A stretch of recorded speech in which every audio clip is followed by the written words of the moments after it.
There is someone in your life who never apologizes, who twists every conversation back to themselves, who drains you completely, then looks you in the eye and calls themselves the victim.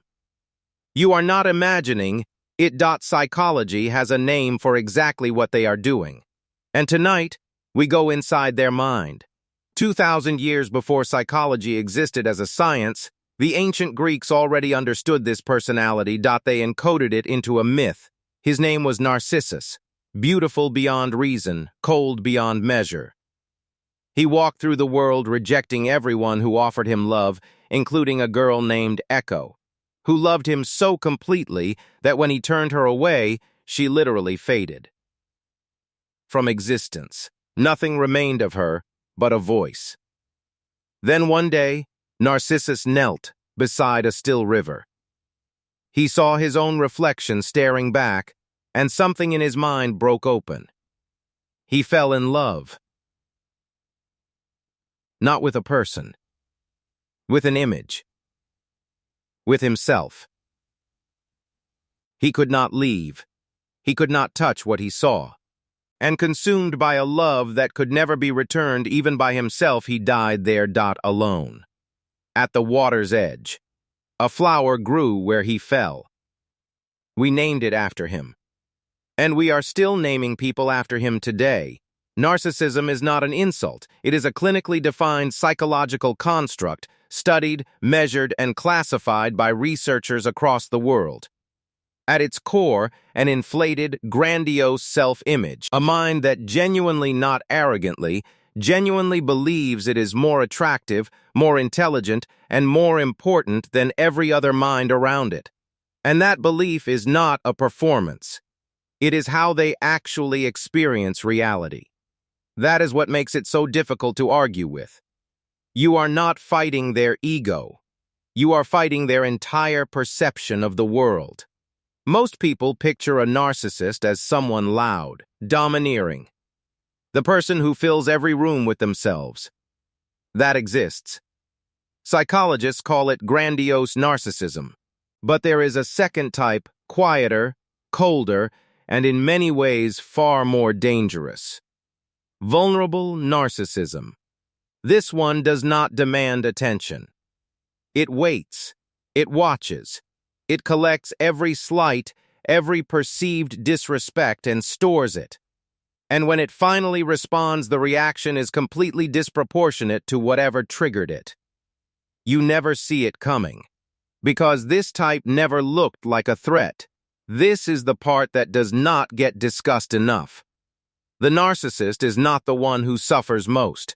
The people closest to them carry the weight.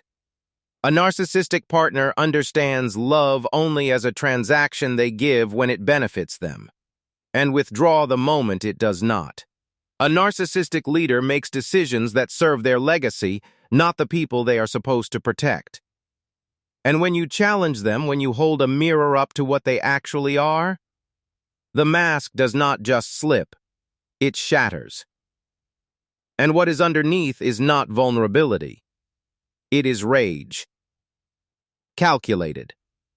Targeted. Designed to remind you exactly who is in control. So, how does a person become this? The answer lives in two places: inside the DNA they were born with and inside the home they grew up in. Twin studies confirm a strong genetic predisposition. Some brains are wired toward narcissistic patterns before they ever face the world. But genetics only builds the gun. Environment pulls the trigger. A child placed on a pedestal, told they are exceptional, untouchable, above the rules, grows into grandiose narcissism. A child raised by cold, controlling parents who withheld love as a weapon grows into the vulnerable type, starving for validation they never received. Furious at a world that keeps withholding it. And then there is the culture around them. Because since the 1970s, measurable narcissism in the general population has been climbing. Social media did not start this. But it gave every narcissist on Earth a stage and an audience that never leaves. Can a narcissist change? Yes, but only if they can do one thing, the one thing their entire psychology is designed to prevent. They must look at an honest, unflattering version of themselves. And not look away. Therapy works when they stay in it. Compassion practice works when they commit to it. But the architecture of narcissism is built on a foundation that says, I am never the problem. Cracking that foundation requires more sustained discomfort than most narcissists are willing to tolerate. Self-reflection, for a narcissist, feels like standing in front of a broken mirror. Every shard shows a different, uglier truth. Most choose to walk away. A few do not. And those few change. Narcissus drowned looking at his own reflection. Not because he was evil, because he could not see past himself to anything real. If you recognize someone in this video, that recognition is worth something. Because the narcissist never asks the question you just asked. The fact that you did means you already understand something they may never learn. That is Psychology IQ Network. If this video made you think, subscribe.